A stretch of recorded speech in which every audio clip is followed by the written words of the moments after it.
What a headshot! What a head! How's it, guys? This is Dayvy, FPL, and welcome back to the Fantasy Premier League video here on my channel. And on this video, I'm going to bring you guys a Game Week 1 bench boost draft. So I know what you're thinking, an interesting concept there, but I was actually asked over my Discord server that if I was to use the bench boost in Game Week 1, how would my team look? And you guys know whenever you bring a suggestion or recommendation to myself, I take it to heart, so that's exactly what this video is going to be about. So shout out to those of you on the bench boost. Now we're going to start off this video talking about the pros and cons of actually using the bench boost in Game Week 1, give you guys some context as to why some managers are actually considering it, and that might actually sway you to using it in Game Week 1. We're then going to move on to the actual draft where I've tried to create the best team as possible, but you guys can also let me know in the comments down below if you're bench boosting, how's that draft looking? Now if you guys are new to the channel or have not subscribed yet, please consider subscribing and also like the video if you enjoy this topic. But with that being said, sit back, relax, and let's get straight into it. This video has been sponsored by FantasyFootballFix.com, introducing the Elite XI Team Reveal, the most advanced team reveal to date, with push notifications allowing you to track every move these managers make throughout the season. With a combined 77 top 10k finishes, you don't want to miss out on this one. Compare your team to these elite managers. Unlock stats and data to see how these managers maintain their teams. Find out more about the Elite XI Team Reveal over at FantasyFootballFix.com.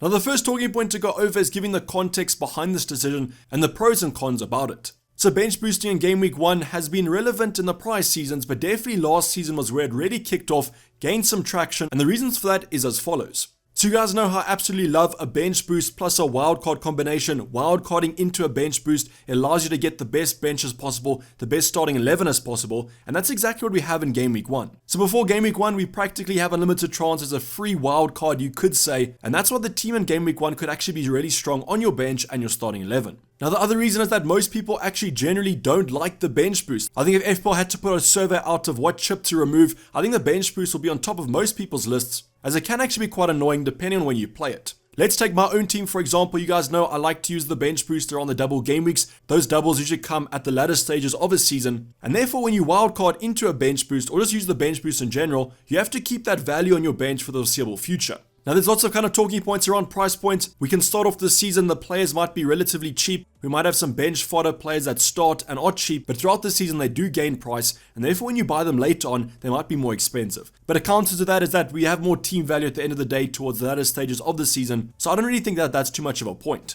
But the one thing that I think kind of links to what I've just said is that if you remember, I used the wildcard plus the bench boost combination, so therefore for those game weeks after the bench boost, I have to carry that value in my bench. But here's where Game Week 1 comes into account. Prior seasons have been good, but this season has a massive advantage with those 3 wildcards in play. If you guys did not watch my chip strategy video I released yesterday or the day before, go check that video out for the context about the 3 wildcards. But basically the conclusion of that video was that kind of a midway point between Game Week 2 and Game Week 16 looks like a prime time to wildcard, so let's just say Game Week 8 or 9. But you guys can also use an early wildcard, and then you have to use that many game weeks to carry that bench value. So for me this season, if there was a season to kind of use the bench boost in Game Week 1, I think this season's the one to do it because of those 3 wildcards and the potential for a nice early wildcard that you can recover with the Game Week 17 one after the World Cup. But let me know your guys' thoughts in the comments down below. Do you think the bench boost in Game Week 1 is a good thing, a bad thing? Will you actually consider doing it, or will you be on the sidelines and just watch people do it, and if it pays off, good for them? Now I want to end off this talking point with giving you guys my own recommendation about the bench boost. For my own team, I'm personally not going to use it. I do think it's quite an interesting strategy, but I like to use it in a double game week. I don't think the negatives are that bad for using the wildcard and the bench boost later on this season, but I can understand the appeal of doing it now and getting it out the way. Another advantage to using the bench boost is that you guys can get a good rank for the start of the season, and just don't tell anyone that you have used chips, and you might get a few followers. But as I said, let me know in the comments down below, but for my personal team, I'm not doing it. But let's just say you're going to be using the chip. If I was to use the bench boost in Game Week 1, this would be what my team would look like. But your guys might be slightly different, and that's why I said drop them in the comments down below or just on my Discord server in the Thoughts channel. But we're going to switch things up here. We're actually going to start off with the starting 11 because on a bench boost, the bench is actually pretty important. So I want to show you guys the context of the starting 11 first, then we'll talk about the bench later on. But as you guys can see, bottom right there, 0.0 in the bank, so I could just afford this draft. And that's understandable because on a bench boost, the money's going to be pretty scarce because you're spending so much on your bench. Now in our starting goalkeeper position, I've actually gone for Guaita from Crystal Palace. Now yes, he might not actually feature in that starting position for Crystal Palace, but let's just assume this is going to be whichever Crystal Palace goalkeeper there is. I really think the Crystal Palace fixture, although it is against Arsenal, I think to start off this season, you can have a nice rotation pair with him, and Crystal Palace's defense is pretty strong. So I've actually gone for a 4.5, a rotation pair here. I prefer that to kind of going for a 4.5 and a more premium, so we can get as much value in those outfield positions as possible. Talking about those outfield defensive positions, we're going to start off with Trent Alexander-Arnold. So luckily, we still managed to fit in the best defender in FPL, in my opinion, at 7.5 million. Great value for money, and I think he's going to have a great season for Liverpool. The nice thing about Liverpool is that their opening fixtures are also pretty strong, so I would try and get as many of them as possible, and that's why I've gone for his colleague Robertson as well. Now there's massive debate about going for Robertson versus Diaz, but I think on a bench boost, you got to save that value, and therefore Robbo at 7 versus Diaz at 8, I think I'd rather go for the Scottish fullback. Already mentioned the Liverpool great fixtures, these two have that clean sheet and that attacking threat, and that's why for me they're mainstays in my defense. But now we're going to go on to a team that I think you have to have coverage for the opening couple game weeks, and that's going to be Man City. Now, unfortunately, I couldn't afford Cancelo, but I did go for kind of second best. I've gone for Ruben Diaz. With the Laporte injury currently, he looks like he's going to be a nailed centre-back for them. Now, Diaz also offers some attacking threat, but those clean sheets will be the bread and butter at that 6.0 million price tag. And as I said, you need Man City coverage, and that's why I've gone for one defender. Now, obviously, Kyle Walker could be an alternative here. We just don't know what Man City are going to do in the transfer window, and that's why I've gone for the safety, but you can always downgrade to Kyle Walker at 5.0.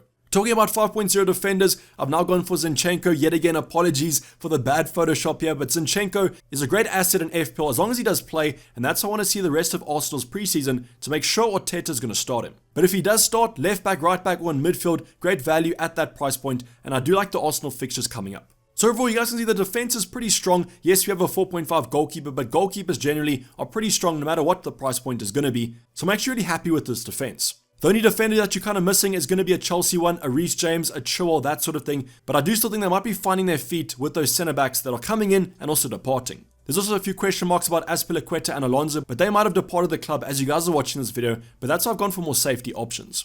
Going on to midfield department, we've gone with the safest midfielder to go for, Mo Salah at 13.0 million. Now, actually, I've seen some bench boost drafts without Mo Salah. Yes, it is easier to make a bench boost without him, but I really do favor the Egyptian in the opening couple game weeks, especially as a captaincy option. But that's up to its own debate. I know my Discord server loves to actually go with no Salah drafts, and that's been a little bit surprising for me as I've definitely had him in every draft. But now we're going to go on to a player that's not been in any of my teams. It's actually going to be Rashford from United. I managed to afford that extra 0.5, so I've gone for the 6.5 United attacker. I just think in preseason United look pretty strong. Will that replicate in the Prem? Who kind of knows? But at 6.5 million, I'm willing to take a punt. The nice thing about Rashford as well is that the fixtures are kind of hit or miss. They either have a great fixture or a bad one, and therefore if you have a bench option to rotate, he can easily be switched out. The next player in our midfield is going to be the cheap budget option, Pedro Netto, a popular option, more of a template option actually, but with the news that Raul Jimenez is going to be out for at least 8 games to start off this Premier League season, I think that Pedro Netto is a nailed asset in my team. Now, will that injury be a good thing or a bad thing? Who kind of knows? I think it might actually affect his attacking numbers, but at 5.5 million, not too much risk there. And then finally, I've gone for another Arsenal player with Martinetti at 6.0. Great value for money, high ceiling in my opinion. As long as he does play, a little bit worried because Smith Rowe has been pictured back in training. So it seems like he has recovered from that injury, but I think Martinelli is first choice under Arteta. So overall, the midfield is quite cheap. We've got Mo Salah, who I think will be our premium of choice, but the other three are definitely differential, and I think they could actually get us some points. And then finally in our forward line, we've gone very template. First off, Gabriel Jesus. Yes, I've gone for a triple up on these Arsenal assets, but I do think they're good value for money as long as they do play. I don't have any concerns about Gabriel Jesus, though he'll definitely be in that starting 11, probably at striker, and that's where I think he'll get a lot of his goals. But I do think you have to have a lot of courage to go without the Brazilian because of that high ownership, and that's why on a bench boost, I'm going to go safe here because the bench boost will give us those points. And then currently, I'm going to be a Harry Kane stan, at least for the next couple game weeks. Maybe if Haaland has a massive showing in the Community Shield, I might switch him out. But right now, Spurs are quite strong, and Harry Kane looks even better. But this is a position that's very flexible. You guys can take him out, bring him in. I would still go for one or two of these assets because although you want a bench boost, you still want to go almost template with some great premiums.